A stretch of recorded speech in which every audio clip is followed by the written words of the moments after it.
अरे ये क्या हुआ? मैं तो नए साल के ग्रीटिंग कार्ड्स लिखते लिखते सो ही गया। हर साल न्यू ईयर से पहले मेरे ही कार्ड्स पूरे क्यों नहीं होते हैं? ओ, अरे ये वाला तो खराब हो गया है। पता नहीं ये किसके लिए लिख रहा था मैं। अरे हाँ, याद आया, ये राइचैन के लिए था शायद। मैं सोच रहा था कि इसे पूरा करके आराम से सोने चला जाऊंगा, लेकिन अफसोस की बात ये कि मैं इसे लिखते लिखते ही सो गया। मेरी आंख लग गई अचानक। पर मेरी इस साल की न्यू ईयर रेजोल्यूशन ये है कि मैं अगली बार कार्ड लिखते लिखते बिल्कुल नहीं सोने वाला हूँ। पूरे कार्ड लिखकर ही सोऊंगा। इस बार तो गलती हो गई, लेकिन अगली बार नहीं होगी। हाँ, ये वाला कार्ड तो वाकई बहुत स्पेशल है, क्योंकि ये है मेरे डैड के लिए। तो अब तुम बोलो। आपके शहर में बहुत सारे लोग होंगे जो कोट और पैंट पहनते होंगे, लेकिन सच्चाई ये है शिनचैन, अक्सर तुम यहाँ कब आए? थोड़ी देर हो गई डैड। ठीक है, कुछ कहना चाहते हो? वैसे आपको पता है डैड, मुझे भी अपने दोस्तों की बहुत याद आती है। अब क्या करूं? लेकिन इसमें दुखी होने की कोई बात नहीं है। जैसे कि मेरी प्यारी डिश जल गई है, लेकिन मैं उसे फिर भी खाऊंगा। इसी को तो असली दोस्ती कहते हैं डैड। तो आइए अब आपको दिखाते हैं कुछ बाजार में आए नए खिलौनों को। इन खिलौनों को आजकल बच्चे शिनचैन, करते हैं।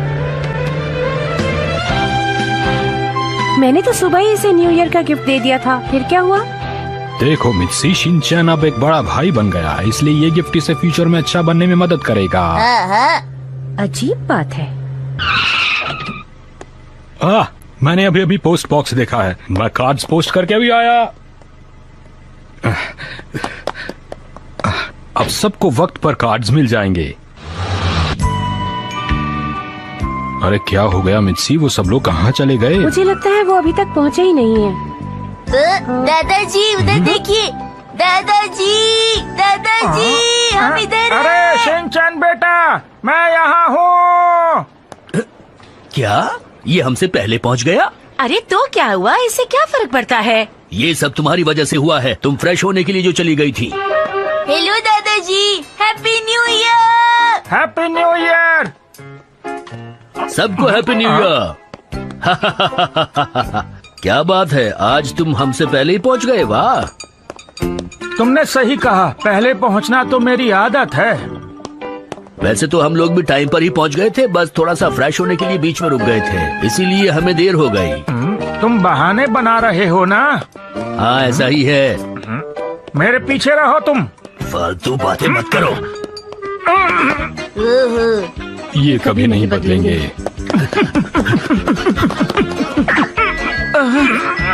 अरे सर, ऐसे तो मशीन खराब हो जाएगी। मेरी समझ में नहीं आ रहा, आप लोग रेस क्यों लगा रहे हैं? बेटी, मैं तो बहुत आराम से चल रहा था, इन्होंने दौड़ लगानी शुरू कर दी। ऐसा क्यों करते हो तुम? नहीं, ये मैंने नहीं, ये तुमने शुरू किया था। ये तुम्हारी याद सभी है, लोग तुम हमेशा हंसी ऐसा हैं। करते हो, अब शुरू तुम्हें होता ऐसा है नहीं पहला करना राउंड। चाहिए। अरे तुम्हारे मुकाबले मेरे पैर लंबे हैं और तुम्हें लगता है कि मैं भाग रहा था? कम से कम न्यू ईयर के वक्त तो मैं रिलैक्स करना चाहता था। अगर यहीं पर इनका ये हाल है तो ये घर पहुंचकर क्या करेंगे हैरी? मेरी समझ में नहीं आ रहा, क्या करें? अरे इन्हें इनके हाल पर छोड़ दो। और आप भी ख्याल रखा कीजिए हैरी, हिमावारी के सामने जरा ठीक से पेश आया कीजिए। मैंने क्या किया? अच्छा, आप सबका यहाँ आने के लिए बहुत बहुत शुक्रिया। मुझे लगता है कि सफर लंबा था, आप लोग थक गए होंगे। देखिए, सब लोग एक साथ कार में नहीं जा सकते, इसलिए कुछ को टैक्सी में आना पड़ेगा। मैं टैक्सी में नहीं जाना चाहता, इससे अच्छा होगा कि मैं ट्रेन से ही चला जाऊं।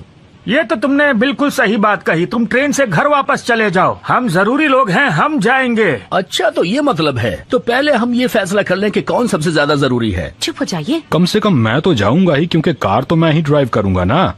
बच्चों का ख्याल रखने के लिए मुझे भी तो जाना होगा ना। और मैं नए साल का खाना बनाने में मिसी की मदद करने वाली हूँ। मैं भी तुम लोगों की मदद करूंगी। और मैं हिमावारी को क्वांटम की कहानी पढ़ के सुनाऊंगा। मैं तो सोच कर आया हूँ कि बच्चों को अच्छी कहानियाँ सुनाऊंगा। मुझे पूरा यकीन है कि ये झूठा बहाना बना रहा है। इन तीनों को ले जाना जरूरी नहीं है। देखिए, अब सिर्फ एक ही जन अंदर आ सकता है, तो आप में से वो आ जाए जो ज्यादा थका हुआ महसूस कर रहा है। मुझे लगता है कि मैं ठीक हूँ, क्योंकि मेरे पैर और हाथ दोनों से ही काम कर रहे हैं। मेरे भी, मैं योगा एक्सपर्ट हूँ। मुझे नहीं लगता कि तुम्हें अपने ऊपर इतना वजन डालना चाहिए। मैं तुम्हें करके दिखाऊं क्या? ये देखो, धनुरासन। ये देखो, 200-400 पुशअप तो ऐसे ही लगा लेता हूँ मैं। बाय बाय, घर पे मिलते हैं।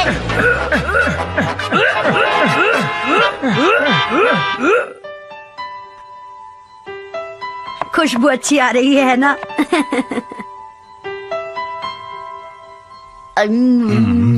ये डिश तो बहुत ही अच्छी बनी है। क्या बढ़िया स्वाद है।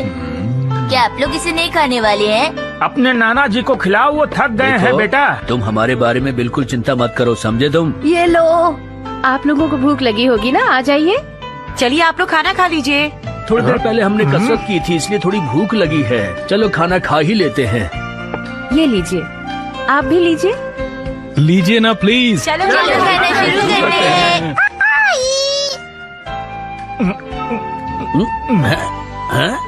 ये राइस बॉल चौकोर क्यों है? इसमें मैं कुछ नहीं कर सकती, यहाँ पर ऐसे ही राइस बॉल्स बनाए जाते हैं। और मॉम इन्हें बहुत आसानी से काट लेती है ना मॉम? मित्सी, तुम्हें तो पता ही है कि मुझे गोल वाली राइस बॉल ज्यादा पसंद है। तुमने चौकोर क्यों बनाई है? तुम्हें गोल वाली ही बनानी चाहिए थी। अगर आपको ये पसंद नहीं है तो आप कुछ और खा लीजिए ना। मुझसे ऐसी बातें करने की तुम्हारी हिम्मत कैसे हुई? वैसे अगर आप चाहें तो मैं आपके लिए गोल राइस बॉल बना सकती हूँ। नहीं, अब तुम्हें कोई स्पेशली बनाने की जरूरत नहीं है। मैं ये गोल वाली ही खा लूंगा। देखो, खाना खाते वक्त बोलना अच्छी बात नहीं है। चौकोर वाली मुझे पसंद है, चाहो तो तुम्हें गोल दे देंगे। तुम चाहे जो भी बोलो, लेकिन तुम्हें पता है मुझे हमेशा से गोल वाली ही पसंद है। एक बात बताऊं, राइस बॉल हमेशा चौकोर होती है। चलो यहाँ से चलते सही हैं। कहा।